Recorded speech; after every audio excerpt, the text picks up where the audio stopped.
জীবন আছে যৌবন নাই, এই জীবনের দাম নাই। ঠিক তেমনি আমাদের বাইকারদের ক্ষেত্রে বাইক আছে তেল নাই, ওই বাইকের কোনো দাম নাই।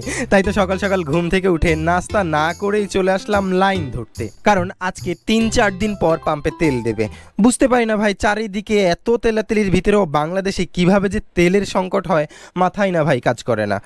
সিরিয়ালে কি যে একটা অবস্থা, পাম্প এখনও দৃষ্টিশক্তির বাইরে। আর সিরিয়ালও ভাই পিঁপড়ার গতিতে ধীরে ধীরে এগোচ্ছে, অন্যদিকে রাস্তায় তো জ্যাম বেঁধে যাচ্ছে কিছুক্ষণ পর পর। আর কিছুক্ষণ পর পরই বাইকারদের হই হুল্লোড়, কেউ সিরিয়াল ভাঙছে কিনা, কেউ তেল দেওয়াতে অনিয়ম করছে কিনা, আর নানা সঙ্গত অসঙ্গত কারণ তো আছেই। বাঙালির কথা না ভাই বলা যায় না, কজ বাঙালি না হুদাই কুই করে ওঠে। যাই হোক, দীর্ঘক্ষণ অপেক্ষা করার পর তেল নিতে পেরে আমার নিজেকে অনেক বেশি সফল মনে হচ্ছে আমার বিয়ের সুসংবাদ পেলাম।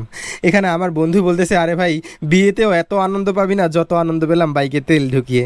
যাই হোক, ক্লান্ত পরিশ্রান্ত শরীর নিয়ে এইসব ভোগান্তির বিচার না হয় আল্লাহর কাছেই দিলাম। যারা কৃত্রিমভাবে তেলের সংকট তৈরি করে মানুষকে এইভাবে হয়রানি করছে, তাদের বিচার উপরওয়ালাই করুক। আজকে এই পর্যন্তই, দেখা হবে অন্য কোনো দিন অন্য কোনো ভিডিওতে। সে পর্যন্ত ভালো থাকুন, সুস্থ থাকুন, মিজি ভাইয়ের পাশেই থাকুন। আর আপনারা সবাই তেলের জন্য লাইন ধরে দাঁড়িয়ে থাকুন। টাটা।